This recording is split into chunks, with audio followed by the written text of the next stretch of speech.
Oh, I guess I don't have a voice because I don't speak like this, but I don't understand this nuance there. I couldn't just naturally be part of that club. My dad wasn't around in my life, so I didn't really have that male figure to like guide and say, hey, you need to be like this sort of man for your family. I still have to keep fighting to move forward to this next stage. Otherwise, like, how am I going to hold down a family, or how am I going to be different to like what was absent in my life as well? So I just remembered that image of like the black boy who goes to Canary Wharf. He's got his nice suit, nice shoes. He looks like he's made it. And that's all I cared about. I didn't care where I was working. I always knew that this is not me. I always knew the potential I had. I always knew like I shouldn't be doing this. I should be speaking to these people. I should feel like this. All I've done is kept working on myself to have the opportunity to like do something. Excuses are not reasons and reasons are not excuses. You just gotta do your stuff right.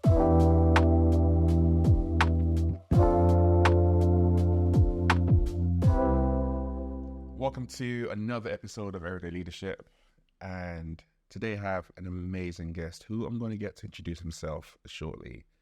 And just before he does that, he's someone who I've seen take a massive leap of faith this year to start to create his own company. And when you see people doing that, I know that a lot of times there are questions people asking like, why did you do that? Like, what's wrong with you? Especially like cost of living crisis in this day and time.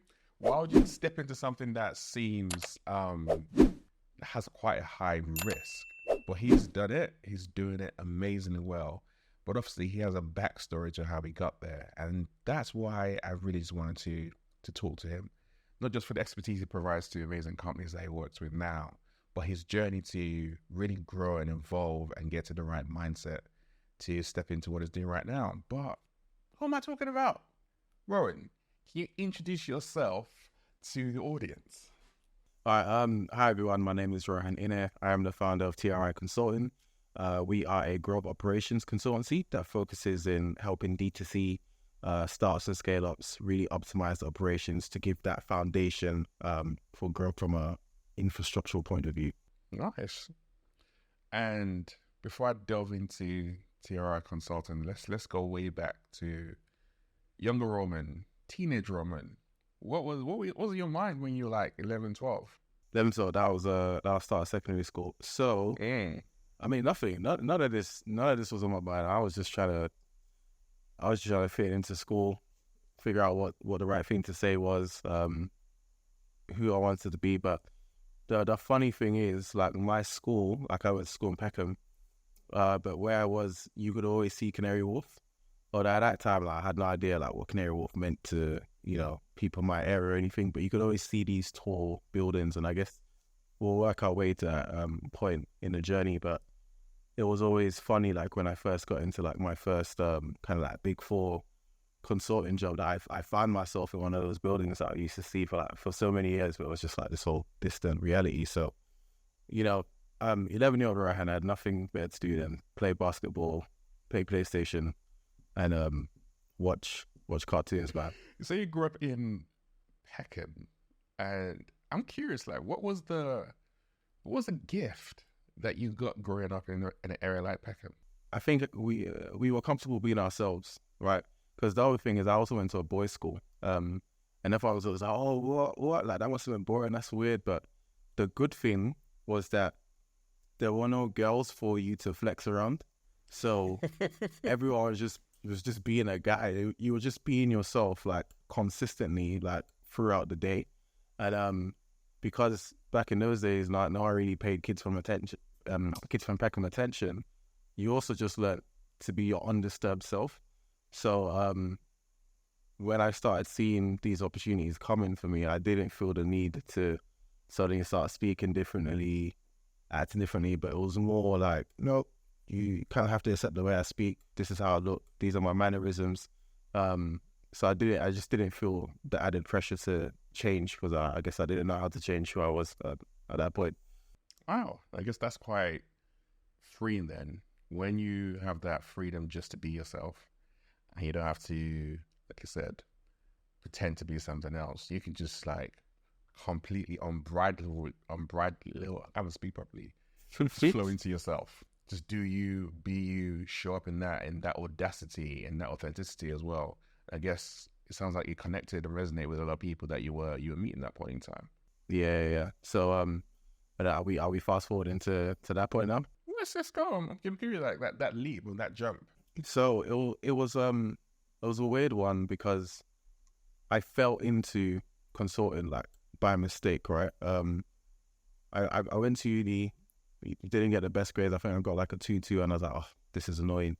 What can I do to give myself a bit more like leverage in the working world? So I took myself back to do a master's. And at that point, I'd learned I got a 2.2 just because I was lazy. So I really learned what it meant to like study, be in the right group of people that like you don't want to be left behind, so you have to keep up with them, and I really excelled in my master's at that point. Was able to get like this role called a productivity specialist, which was in a boutique healthcare consultancy. At that point, I knew nothing about consulting, so when they told me like I was gonna go to like Scotland for a bit, I thought like I had to relocate. I had no idea how that consulting thing of like, go to client side for a bit, come back. So I was like saying, she was my girlfriend at the time. I was like getting ready to say goodbye. I said goodbye to her now. I'm not sure how long I'm gonna be. I'm not sure how long I'm gonna like be out there, but we're gonna ride this journey out. And then I got into it, and then like this world of management consulting, clients, blah blah blah, started to come in. But I had like when I started applying for roles, I never even knew I applied for EY. I didn't know what the Big Four was, didn't know what Ernst & Young was. I just saw Canary Wharf, and I just remembered that image of like the black boy who goes to Canary Wharf. Like he's got his nice suit, nice shoes, he looks like he's made it, and that's all I cared about. I didn't care where I was working. And then I remember I get there, and I go into the building, and you get taken all the way up to the top floor. And I'm just like, where am I? You see these nice chairs, nice environment, everything looks clean, prestige, like luxurious. I'm seeing people in meetings. And I feel like that's where I caught the bug for like the consulting one. I realized, I think I got a skill set for this industry. And then from that point on, it was just about growing in the company, taking steps up, like, and figuring out, okay, what I want to do with these skills, which I'm sure we'll speak about in the call, which kind of led to another chapter in my life where it was just about like what's in your hands. Because, I believe like in how like Christ has just like led me through like parts of my journey. And when I was wondering, like when I caught that bug of, I think I want more than this. Like I feel like I want to have my own business. Like I want the freedom to do stuff. I was like, what do I do? Because at that point, everyone made you feel like you had to have had an app or this piece of tech that you just built. But I was always reminded when the Lord asked like Moses, what's in your hands? And I just always used to ask myself, what's in my hands? And it was always consulting. I'd been in this industry for years. It was the most comfortable for me. So I was just consistently wondering like, how can I leverage this in the startup world? But literally as I'm talking, so many like journeys are coming back up to me that I'm sure we'll unpack it soon. But yeah. That's tough though. I mean, it's interesting if I go back to something you said. When you got your 2.2 at uni, that's where you went to do your masters. That's when you realized that you were lazy. Yeah. Like, why is it that it took that long for you to? What before that? What were you saying was the reason why? I don't know. You didn't get a first, or you might have done brilliantly at college or the GCSE, whatever. What was your excuse? What was the story you were telling yourself at that point? That's the thing. It was just excuses. Like it was just lack of accountability, lack of like. I knew I wanted to be something, but I hadn't like really sat down to plan the route out, or like really understood the implications of not being excellent in this, and I just wasn't even mature enough to grasp that. But by the time I'm now finishing university, like I'm now thinking of like, okay, what's the future like?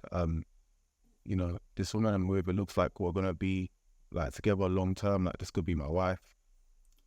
Uni's finishing. It's now time for the working world. Like what's next? Like everyone's got their shiny 2-1s and first, and I'm just here like how am I gonna get by? And that reality just really set in me, and I was like, no, I have to do something. And I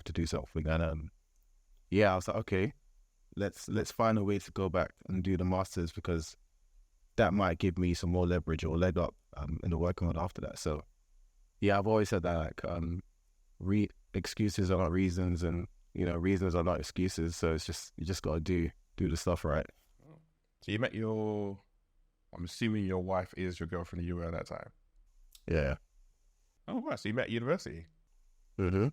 How did I heard you just talk about you got this person you think you might spend the rest of your life with and to level up. That also can put pressure on a man though. We see it play out all the time. Like there's a lot of ego involved, there's a lot of fear involved, and that can lead to people making some really dumb decisions sometimes. Whereas you went the opposite route, like actually what can I do to do something different and go back and get further education? Is there something around your character, personality, were there people you had around you who helped guide you and shape you to make that decision, or what was it? I think I've always said one of the biggest things you can ever do for yourself is have good people and a good network around you. That's like your best fail-safe, so that even if you fail in everything else, if your network is still strong, like you still have it all to play for. So in my case, like my dad wasn't around in my life, so I didn't really have that male figure to like guide and say, hey, you need to be like this sort of man for your family. But I had the church and I had my close friends, and what I was seeing around me were these men and holding it down for their families, like doing their jobs, being responsible. My friends at that time, like they all had their girlfriends, like everyone's like, talking about what's the next stage. And because we can see the next step right in front of us, like we're like, there's no like misconception about like where you need to head to next. So that kept me anchored, it kept me grounded, and it kept me knowing that, even in my immaturity, like I still have to keep fighting to move forward to this next stage. Otherwise, like how am I going to hold down a family, or how am I going to be like responsible, or how am I going to be different than what like how am I going to be different to like what was absent in my life as well? So yeah, it was definitely that. When did you realize that you were in, I'm going to call it the club, the big four club? When that realization actually hit you? Right as I started interviewing. No, as I got in, because the funny thing is, the first time round, like I got rejected from the role. I thought I did excellent in it. I thought I smashed it, and then they just went silent on me, and then I was emailing, asking what's going on here, like this excuse, that excuse, and then I saw the role come up again, and I just emailed the recruiter, and I was like, look, I've done this whole interview process. I've been to the final stage as well. Like, send me back there, and they did. And the good thing is, yeah, I remember there was another black guy called Desmond, and after a while, he came and told me what was going on behind the scenes, and it was just like, silly reasons, right? But it just shows, it's part of that diversity play, like why it's so important to also have people that look like you on the hiring board, part of the interview process, part of the hiring process, because I'm grateful, but I feel like his words at that point, because at some point he was just like, why are you being long? Just let him through. Like, he's proven there's nothing that stops him from doing it, whereas everyone else is like, I'm not sure, he might want to do this, he might want to do that, but he's like, you're just being long right now. And sometimes you just need someone to say you're just being long. just let him in. So yeah. But yeah, then I get in, and now everyone's in a nice suits. You're on like floor 13. You're overlooking Canary Wharf. You're starting to realize, you're hearing the facts and figures about how many people apply for a role in Big Four and how many people get. You're starting to see partners, associate partners, directors. Everyone's just in this space, and you're starting to realize, oh wow, I'm not impeccable anymore. Like, there's a whole new world in front of me, and that's when it set into me. I was like, okay, I think I'm somewhere. I think I'm somewhere now. And then, yeah, just started learning lessons from there. Yeah, were you ever scared, intimidated, just being in that environment, or you're like, actually, no, this fits me like a glove. I'm where I'm supposed to be? Wasn't more scared yet, because at that point, like, you do that thing where you go in and you're looking for the black people, and you're trying to give, yeah, you're trying to give the nod, like, to see, like, are you gonna respond back? Are you gonna down that? And then, but then you find people that are like you. People who come from South, people who come from London. They sound like you. They kind of like we're all in the game together, and that kind of became a bit of a safety net. And because obviously one of the biggest things I learned in consulting is actually not about excellence. Like excellence is the prerequisite. You're meant to be good at what you do, but it was more about the story you can tell at the end of the day, and how you can make people see you as you want to be seen. So to that one group, we were seeing ourselves to the other group, and just had to be seen as that. So it wasn't about fear and intimidation. It was just about, okay, this is a game, I know this is a game. Let's both play the game until I can find my route to that level up in the industry. Depending on who your lead was, there are some engagements that were fun, and there are certain engagements that were not so fun. What were some of the lessons that you learned from both, I want to say, the good engagements and then the ones that were not so great? Yeah. So I think the good thing is that I got to experience both internal, because I started EY in internal ops before I moved into like client-facing consulting a couple of years after, which is also a thing. Like, you don't just have to apply for, the sexy roles. Like, just get in. Like, these are companies that have thousands of employees. Once you're in, it's so much more easier to move around. So don't get hung up on not getting a role. If you really want to get into the company, find other routes in. But I feel like my first role was cool. My second role was where I learned like the reality of, I call it like corporate bullying, or like whatever you want to call it, or where I learned the reality of when they say like in corporate, people will step on your toes, won't care about it, and where if you're not in control of your own narrative, someone else will tell it for you. And if you don't have like people in high places, like i.e. sponsors that can speak for you, dangerous. You might as well just get shot. Like, you might as well just get like shot in a barrel, or like a fish in a barrel, right? So that's where I started to learn about how, I guess I don't have a voice. I guess because I don't speak like this, or I don't speak like that, or because I'm not in that group, or I don't understand this nuance there, I couldn't just naturally be part of that club. Because remember, I said one of the things was I was just myself. So to a certain degree, I didn't even know how to pretend to be like the others. It would just look too unnatural, feel too unnatural. I just couldn't do it. So it meant that when they weren't willing to come to my side, and also if I wasn't willing to come to that side, there was always going to be that like polarity between the two sides. So the minute that happens and someone has like maybe something against you, it's just hard to like win over that relationship. Or the minute someone feels that like you're annoying, it's just hard. So I really learned about if you got like a bad supervisor and you don't have anyone above them, it's very dangerous. I remember like, there was an incident. I felt like confidentiality had been breached, or I was being spoken to in a very undermining way, and no one was really like listening to me about it. And even like what do you call it? I forgot what to call it. Your counselor person, the person that's meant to like kind of be your coach throughout the thing. I felt like there were leaks coming through them as well. And I just remember like I was part of like the EYB and the EY Black Network. And there was this guy who was a senior manager. His name was Andrew. Like, God bless him. The guy just came and like had a chat, and he was like, people are getting fired for less. Like, you need to like relax in the way you're speaking to him. And from that day, like I never had that issue again. So that showed me like why you really need people like above you to speak for you. Because consulting can be very hurtful, like if you don't have like the right guards around you. Yeah, don't even know if that answered your question. No, it does. And because you just spoke to that importance of, like I said, the sponsorship piece, having your eyes open, because there are a lot of things that happen around you that don't necessarily have anything directly to do with you, but it impacts you. And if you walk around naively, especially in that world, you're going to get hurt. You're going to get burnt real quick. But they also spoke about the power of relationships.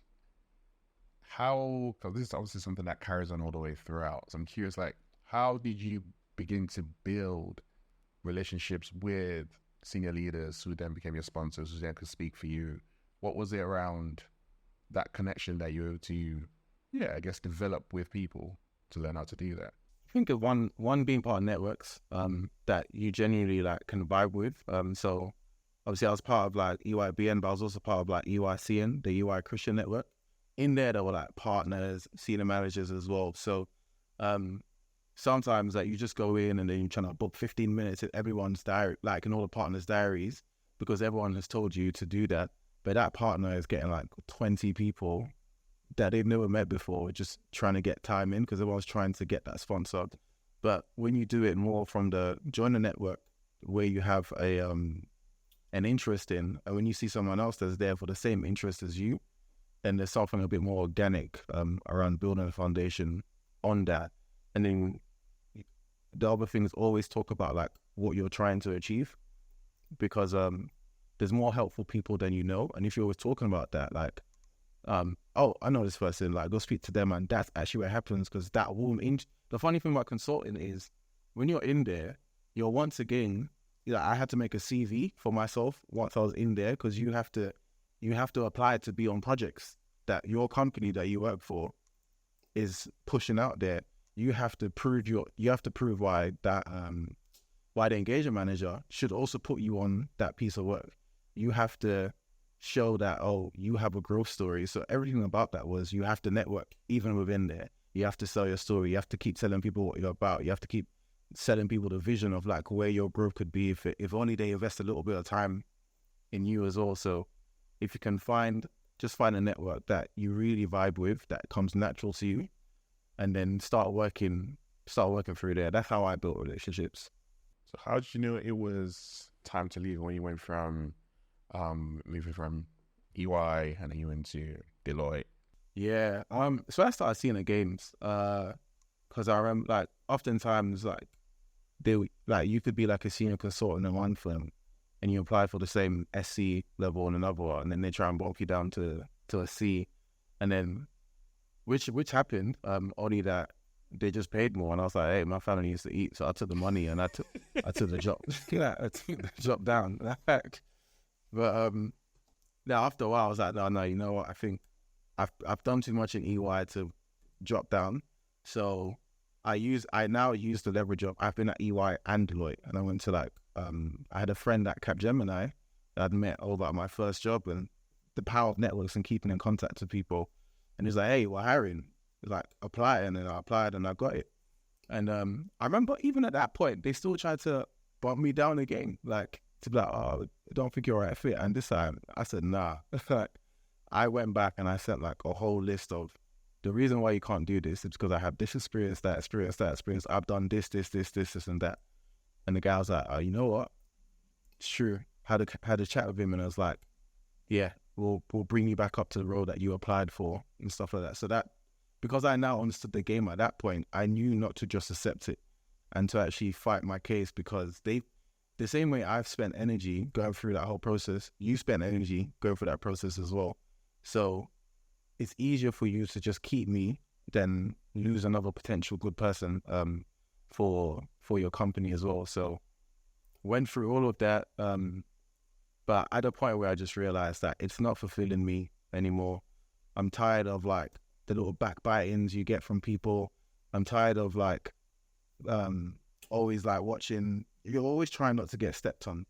As much as people say we're inclusive or this or that, no, it's not the company. It's the people that you work with as well. And I was just tired of that game. And I remember I listened to a podcast called I think it's called Startup, and it was a story of Gimlet Media and how they sold to Spotify for like 200 mil, and they were just like interviewing startups. Like they were just walking around with a mic and just like telling this story, this audio story. And I heard of lots of different startups, but the one that piqued my interest was like Backstage Capital with Arlen Hamilton. And I found out about the world of venture capital through that. I was like, oh, this sounds fun. This sounds cool. Like maybe I want to be a VC. Quickly realized I didn't want to be a VC because I still felt like I feel like there's so many issues in that space. But the key thing is that it led me into the world of startups. And I was like, oh, everyone seems a bit less pretentious. Yeah. And everyone was just like, genuinely trying to achieve something. So I then started asking around, just went on LinkedIn, typed in VC, started messaging everyone like, oh, can I get 15 minutes just like to find out more? Through that, I found out about something called Diversity VC, who were doing like this masterclass, learned a bit about that through there. Then I came across angel investing, and then I started researching that, came across someone called Andy Ayem, who now has like angel investing school. And I think from Diversity VC, I had learned to start adding all these like people in VC on Twitter and stuff like that, just to see like what they were posting. And through that, I saw a scholarship for angel investing school and applied for it, and then got into it. And then angel investing school really like showed me more about what is it like on the ground as a startup. What does the ecosystem look like? Blah blah blah blah blah blah. All of that happened while I was still in EY, actually just rounding up. And then that's when I knew, okay, like this is the space I want to be in, which is where the initial thing I spoke about, like what's in your hands, came in, because I was like, I have the skill, I can kind of see where I want to go, but I'm still struggling to like find the bridge, find that connect. And one thing I kept learning is that it doesn't matter that I've done the big four. In this world, like they don't even know who EY is. Like it means nothing to them. Like and I've always maintained that if you want to go from consulting to working in startups, you have to unlearn like 85-90% of what you've learned working in consulting. That's a large number to unlearn. 80 to 90%. Why are you saying that? When you're in consulting, you work in these large organizations full of thousands of people. You live an abundance of research. All your frameworks are based on resource. All your frameworks are based on an organization that has lots of resources. Everything about what you do is for an enterprise, a large corporate that has loads of people to carry out what you need.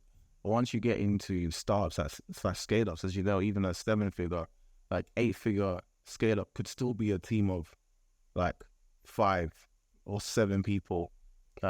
So you still don't have all the resources that you need, and you still have to find a way to be agile and, not have, all these process maps down from like level 0 down to like level like 5, 6, 7, like all mapped out. So you have to unlearn that thing that makes you try and find the structure, try and find, the deeper process, and you have to be more willing to make it as you go along, or be ready to pivot and turn and not be so like tied down into a certain way of doing things. So you have to learn it.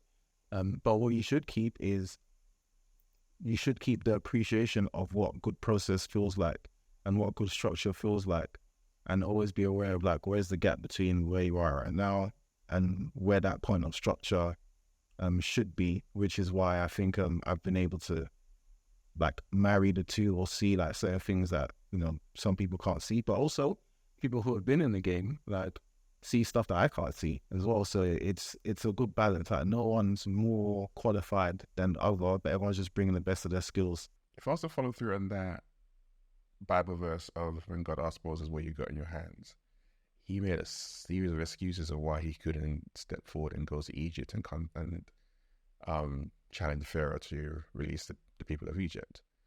Now, when I think about your situation and you're thinking about stepping into what you're doing now, like you said, you got family now. You got even more responsibility now. And you're about to leave this nice, that's a comfortable, well-paying, established kind of role and step into the unknown. What was it that helped you do that?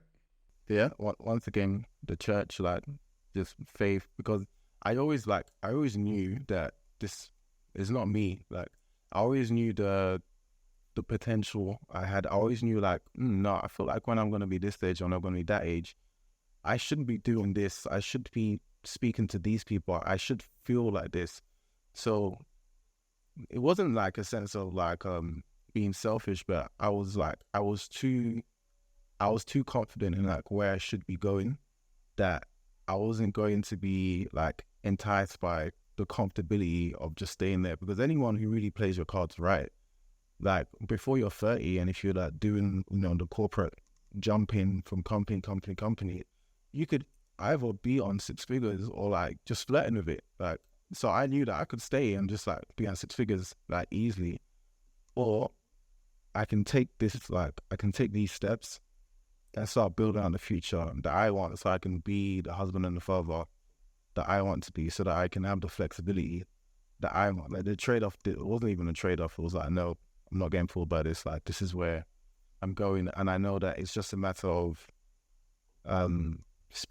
spoke to my wife about it. We had to have that kind of like financial plan. I know those conversations. It was good, man. Thank God, man. She was really like supportive. Like, she was challenging, like where she was meant to be challenging, because sometimes when you've just got this drive, you're more willing to just forego certain things because you got the drive. It's not that she didn't have the drive; she had the drive, but she's been the calm head for me as well, and said, "Okay, no, hold off, wait, don't do it. We need to have this in place." Which is why I always say that my transition from full time into like working on myself was so seamless that there was no dip, there was no like, oh, no days like we can't save as much as we used to, we can't do this. There was no like difference whatsoever, just because of that planning. It just allowed a real seamless step and then into that upwards motion as well. So yeah, I'm really grateful that it happened that way, because I know it doesn't always happen like that, but the planning is essential. And people often forget that like it's definitely better to be in a role making some money than you're stressed like 2 weeks in because you're like, oof, this person just dropped out on me and I have no idea. But if you've got the money coming in, you can at least still keep feeding it or trying to find other people to do the work on your behalf while you prepare yourself to like make that transition yourself. I think it was yesterday or the day before, I was having a conversation with someone. We were talking about the average in the UK now, I think it's gone down again to like 26,147 or something like that. And I asked the question, like, why do you think that is? That there are a lot of people who are capable of doing way more than they're currently doing right now. So what is it that actually keeps people stuck? And one of the reasons that person says, like, yeah, but a lot of people might have responsibilities. So they might have families to feed and look after. And then I was like, yeah, but isn't that just an excuse? Because to your point, it's like, actually, this gives me a lot more flexibility. This allows me to be able to be a better husband and father anyway. So I'm doing it for my family, is actually part of them. So I was like, if I take that excuse off the table, what is it? And fundamentally, this comes down to fear. Fear is one thing that keeps people stuck. And the way you just described that movement that you made from working in consultancy to becoming a fractional CEO and starting your own company seems smooth. But not only that, you've now been able to land and work with some amazing clients who have amazing brands. So you didn't just in a sense start at the bottom, if I want to put it that way. You started with some really great clients. But I know the reality is a lot of times it might look that smooth and seamless. There are things that you have to do, there are relationships you need to bring up, people you need to talk to. And apart from the planning process that you have to do with your wife, there's a lot more to it. And I kind of want to unpack that for like, what was that for you? So once I was listening to this, I'm not thinking like, yeah, I can just do this and jump and yeah, have a conversation with my partner. We're blessed. Like, well, that's not reality. If I think back, so this journey really started in COVID. So I was still at EY. So forgot how many years ago COVID was. Like 2020 to 2021-esque. Yeah, so it's 2023 now. But I started the groundwork back then, like doing a lot of free work for startups, speaking to as many founders as I could, like doing a lot of just sign up to be mentors in all these accelerators, the new ones, the established ones. Just keep signing up to be a mentor, keep learning like founder empathy. I kept sending people like, here's my plan, show a bit of value, tell them what you're trying to do, show a bit of value, tell them what you're trying to do. In that time, like also keep asking, like once you've done it, like you ask them, okay, so what did you think I did for you? Like, I know what I feel I did, but like, what did you perceive that as? Like, what would you say my value is? If I was going to go on an event, like what sort of event, what do you think I'd be speaking about? What would be my keynote topic? Like try and see how this ecosystem is seeing you. And then I also started learning the big thing about the language that they need to hear. So I've always learned operations from like a really technical point of view, like operating models, people's processes, platforms, capabilities, like value chains. Like I've always understood it from that point, but not everyone sees ops as that point. To someone, my value to them is not creating this huge, like, robust operating model. It's removing you from the day to day as a founder. That's where my value ends. That's all you want to hear. For others, it's building the infrastructure to allow you to scale up and like focus on the things that you need to do. So I started learning about how I had to reframe my language, which is also the part of unlearning from corporate. Corporate will make you speak like that. Like you don't realize you do it until you're now speaking to someone else and you realize you're the only person speaking like that in this room. So I really learned about the language. And the funny thing is, when I changed the language is actually when the big turning points came, because I just didn't seem like just like, far off person. I was coming with all these fancy words. I was just speaking to them plainly because they're just people who have had a great idea and, they really pushed and achieved stuff. Like they're not here for the fancy words. They're here for results and growth. And you just need to speak to them on that level because they're already stretched, they're already busy as well. So I think, that's my answer to that, really. Let me ask you this. Based on what you've talked about with learning and relearning that you have to do in the corporate world, and based on your experience both in the corporate and in the startup world, would you advise someone to have a corporate background before they start to run their own business, or would you advise someone to go straight in? So if someone to have a corporate background to start a business or just go straight in, I think that the big one is speak to the people who are already doing it. Like, regardless if I was in EY, like being in EY, Deloitte and Capgemini, like only gave me a more scientific appreciation of business, like the skeleton behind it, right? But then so many people who are founders right now don't have that corporate background. A lot of them have never seen a process map, a lot of them have never seen an organizational chart, but yet they grow excellent businesses. So if anything, the best thing you can ever do is whatever space you feel you're trying to head into, just reach out. Like, say, I'm going to speak to like 20, 30 people. And oftentimes when you reach out to someone and say, I'm not trying to sell you anything, like, I'm just trying to get to where you are. Like, I'm sure you can remember what that felt like. Can you give me some advice? Right? Those people can resonate with that. And I'm more willing to actually give you the 5 or the 10 or the 15 minutes. And then you really start learning the intricacies of, what it actually takes to do this. Because most people will say, you need to write your business plan, you need to do this, and you write this 30-page document. You're like, yeah, and you laminate it, and you've got it. And you spent like a month doing that when you could have spent a month in the field talking to the customer, making like, 20 prototypes till you're finally starting to get somewhere, making connections, going to this event, doing that. Like, that's actually where more of the traction would have come from. But I wouldn't have known that unless I was already talking to people and like gaining the wisdom from them. So regardless if you got the background or not, and it sounds cliche, but you got to spend time speaking to people and trying to get the real nitty gritty of like what entering this life looks like. If I just don't like talking to people and I'm a very shy, introverted, deeply introverted person that I don't like to go to events, I don't like to speak on stage, I don't like to mentor like you've done, like, does that mean that I'm just stuck then? I think it means that you're stuck, because the good thing is that there's loads of founders that are introverted as well, but you have to find like, what's your comfort zone now? Like, what can you do from that place? So if you don't want to speak to people, is it in person, or do you just like speaking to people at all? Or like, are you fine with a video call? Are you fine with email? Like, are you fine with a letter as well? Like, what's that point where you feel comfortable like establishing a connection with?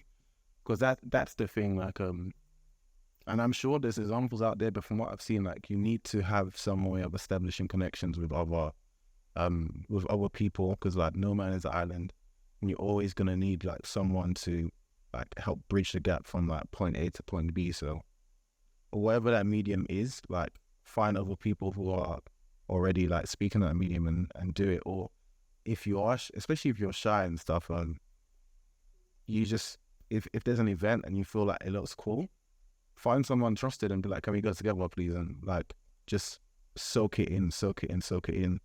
And oftentimes, like the best conversations start from there. Because I've always realized that, like two people enter a lift, no one said anything, but that's because you both feeling just as open as each other. So I often say like, whose ball do I want the court? I mean, whose court do I want the ball to be in? Like, do I want to hold the ball so it's more comfortable for me to control the situation and actually make the first step of speaking to you? And now, like, there's a different dynamic now, because you appreciate me for making this situation feel easier for you. So I'm now in more of a position to like ask something from you, or maybe it's better for me to take a step back, but give you the room to start it, so that you feel invested in me. Like you feel like, oh, I have value to offer from you. I'm just trying to get it from you anyway. So I've gotten you talking now versus I start talking. So it's understanding these dynamics and like figuring out what you want to get from this conversation. That, because that involves you just, there's a authenticity to what you just referred to, where you don't have to do something that someone else has done. You can do something that feels natural, good to you, and because it's also personal to you, it's just that extra step. And then it's something that, as I listen to you talk, a question comes up to me is like, do you have a very high, should I call it, failure tolerance? And because I've even heard you saying in the past that you're a very big fan of building in public. Like you build your personal brand in public and everything else. So would you say naturally you have a very high failure tolerance and you're okay with just failing? Yeah, I mean, it's more of the humility thing, and obviously, like everyone's working each day to be more humble. But I'll never sit here like pretend like the whole path was like perfect, nor even in the quote unquote successes will I now establish myself as the guru of how it's to be done. Because there's always someone that knows better than you, and the failures will come. But at least for me, I know that my success was never to do with me. Like I was never even like a real big player in this. Like it was always like through faith. It was always through the grace that I was able to get to where I was.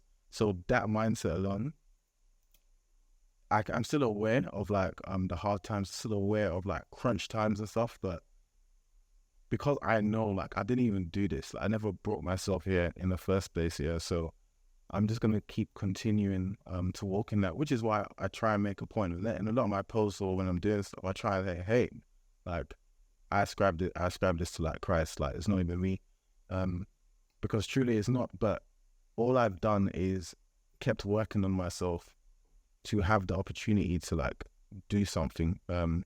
Whereas if I didn't have these skill sets, if I didn't decide, oh, I needed to do a master's, if I didn't make certain steps in life, like, I wouldn't have been at the position where I could have like capitalized on the opportunities that were coming my way. So it's not that I have a failure tolerance. I'm more like convinced of the grace like upon my life and just walking in the confidence of that. Yeah, I feel it's all right. It's fine to fail. Like, it's cool, but can you learn from it? Do you believe there's such a thing as being too humble? No, I don't. Because like, at what point are you like not humble enough?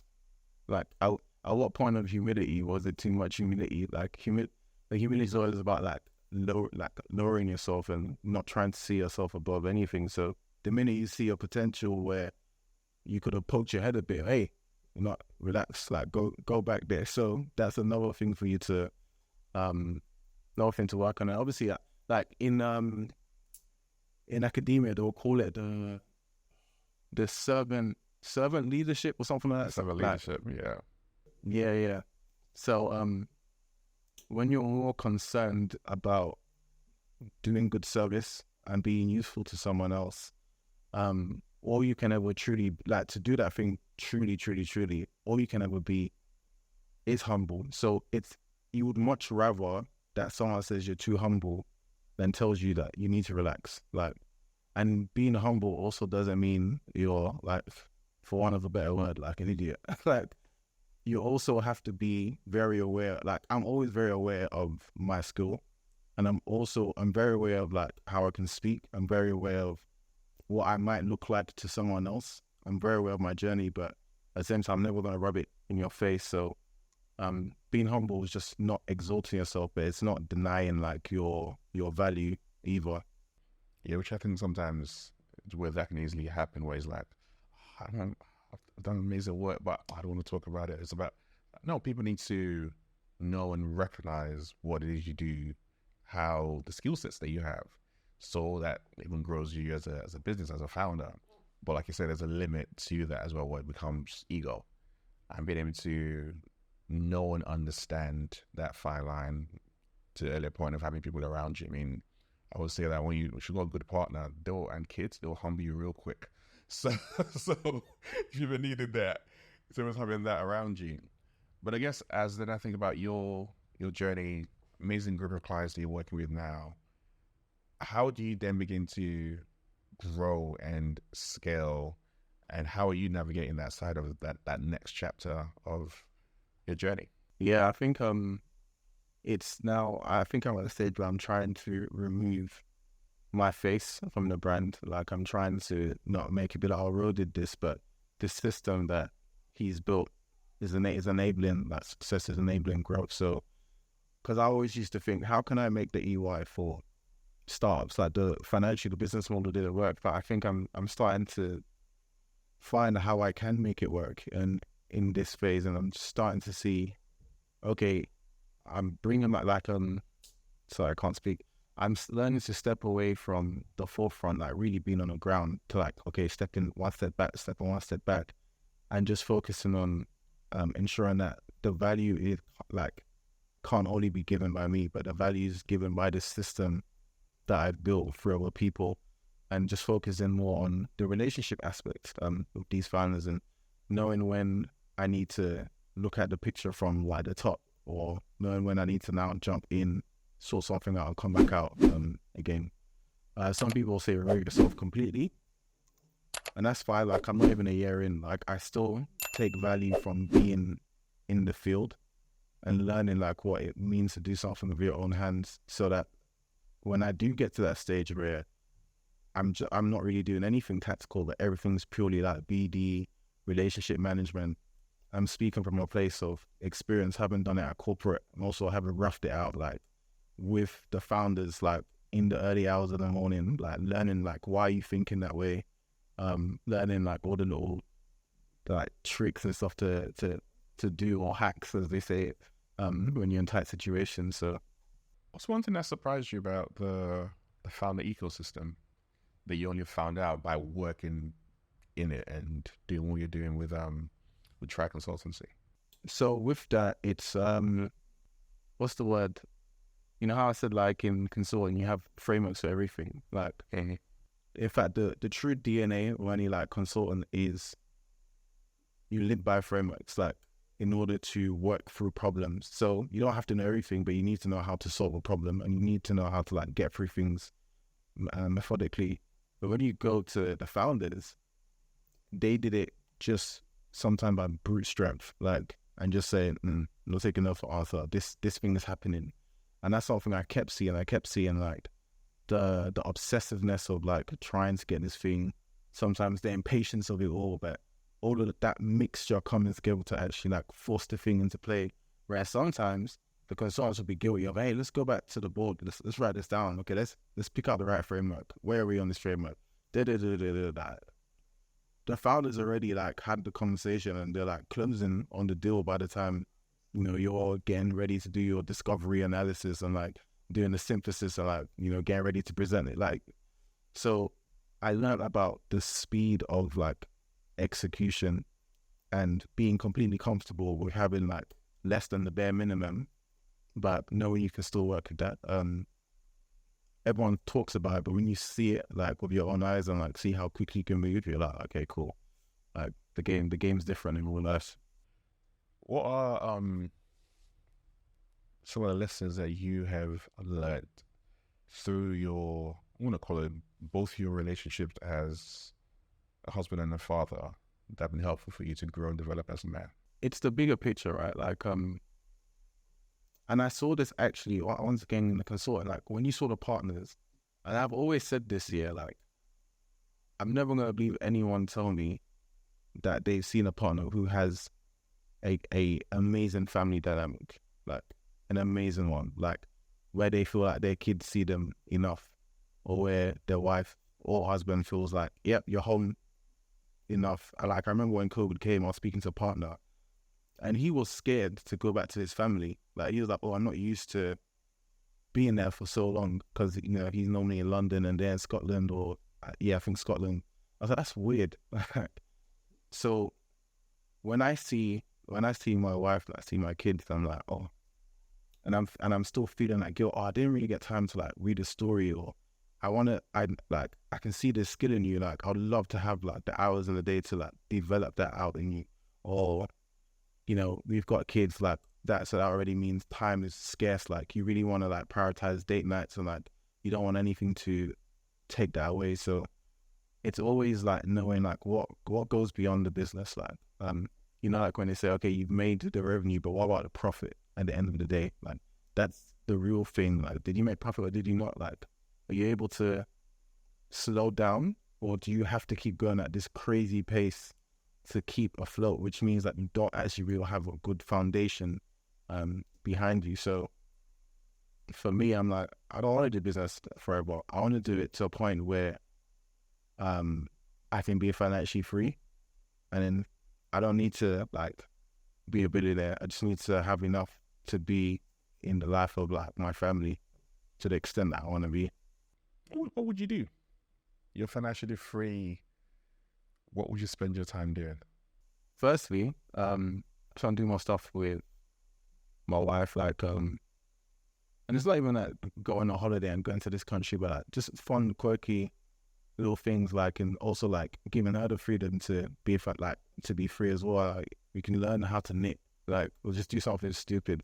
Not that knitting stupid, but that's like, or even like my kids, like, oh, you see, oh, like you can keep rhythm. Like, I'm gonna buy you a drum set, or I can see that you're quite good at reading. Like, I'm gonna take time to maybe like teach you more words. So it's not even doing extravagant things. It's just doing the normal things that allow you to just like have the exposure to people that you want. So, because I've never really been someone to like I like a holiday, but I've never been someone to buy cars or do this. Like, I'm a homebody. I like doing stuff like at home and buying this, or like on the PlayStation, and like with family. Like, so when my kids, like, they have a Paw Patrol game, and I'm trying to teach them how to play from now, because I'm like, okay, if you keep this up, like, we can play games together in a year, and that's going to be a whole new experience. Or even like, I'm learning how to do my daughter's hair, because I feel like that's something that will make me more connected to them if in the future I'm really good at it, and they don't have to go to the hair shop, and then we get like 2 hours to just talk and do a hair, and doing hair, like, you appreciate me in a different way because of that. So I love the simplicity of it, but it's also simplicity but connectivity. Mm-hmm. And I think a lot of times people have this big lofty goals, and you forget about actually what's most important. And you'll be able to kind of hone in on that, which I appreciate. And I'm coming roughly towards the end of this, but there are 2 more questions I want to ask you. The first one, I want you to fill in the blank. So it's a question I recently just started asking. And the question is, every Black man deserves what? And I want you to tell me what that what is. Oh, interesting. I mean, the word that comes to mind is appreciation. Yeah, appreciation from firstly family. I'd say appreciation from the world, because I don't always like playing into the narrative that we know too well about, like, you know, the plight of Black men in the world. But if you forget how the world treats us, but like what we see within our own community as well, if you do see a Black man like actually is still there, like just roughing it out, like whether he's in a high-powered job, or, you know, he's just trying to do a cleaning job at night in a toilet somewhere just to put food on the table. And sometimes you just like allow them to get on a bit like, yo, man, but the little comments go a long way in just like reminding the person like as to why you're doing this, like this sacrifice that you made, that mental stress that you were going through, that waking up early that you were going through, like the ones who you're doing it for, like if they can give you the acknowledgement that it's working and it's felt, like that goes a long way. Like even for me, like doing this, like sometimes when it does get hard, maybe got multiple clients with issues happening simultaneously and you're trying to find a way to work it out, like it can get tiring. And it's nice when you just hear thank you from like your wife, or like your kid comes and just decides to sit next to you or sit in your lap or like show you a picture, and that's why, right? Or even like for me, like something I'm trying to actually do more, and it's like I'm trying to pray more, I'm trying to look after them from that angle as well. Like when I can say, okay, everyone, I'm just going to read this Bible story, we're just going to pray, and they say thank you, or I see them responding to it, or like, oh daddy, can you pray for me before I sleep? That's what the appreciation looks like to me. So I think every black man deserves appreciation. And how do you define leadership? Service, man. Service. You have to, like, the funny thing about being a leader is like, obviously, as you know, like everyone just thinks you sit at the top, you make decisions, you get a good PR, blah, blah, blah, blah. But really and truly, while also trying to grow yourself, you're looking at everyone else around you, and like, at least the good leader is asking, oh, how do I grow you? Even if it means that in a business term, in a business sense, oh, you might just go off somewhere, but nevertheless, like, how do I make you better? How do I give you that environment that you're going to thrive in? How do I not make you feel like burnt out? And how do I make you feel like you could be a better person for your family as well? So you have to have that mind of service. And I was speaking to like a good friend, Paul, and just thinking about, obviously there's financial profit margins, but like, what about the person has like profitability to, the people around it? Like, are you as a leader enabling them to have an impact in the lives of like the people that they're surrounded by?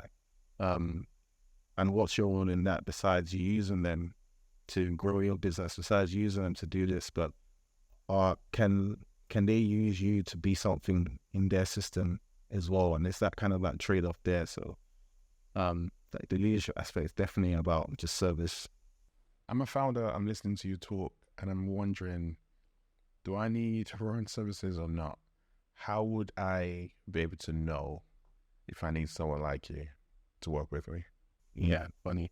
I've always said that because it's such a I don't know what to call it. With operation, everyone knows marketing, everyone knows sales. Those are the sexy parts of business. But the ops piece is the one that everyone remembers when something broke.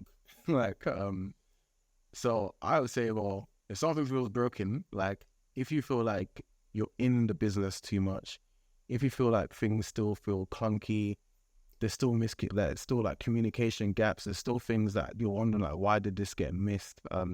That's the perfect time to come, because there are signs or symptoms of there's gaps in the infrastructure, and you just probably need someone with the kind of system mindset to come in and show you where they are and plug it, so you can now go back to just being a founder and going out there, like, preaching to the world about your amazing business. This is someone who, as you listen to, has got the experience in corporate, learned, stepped into the entrepreneurship world, built up a great list of clients. I mean, you got his website, which would be in the show notes. Receipts are there, and Ron is definitely someone that I would highly recommend to work with, because he really does say what he does. He comes in and he just unpacks things for you, makes your life so much easier if you're willing to listen. I won't put that caveat there, because some of you founders don't want to listen to people, so you need to be able to listen and take action. But definitely check him out. Amazing man, amazing father, amazing husband, and just appreciate this conversation today, just sharing some of your journey with us. Thank you. Appreciate it. Genuinely, I appreciate it.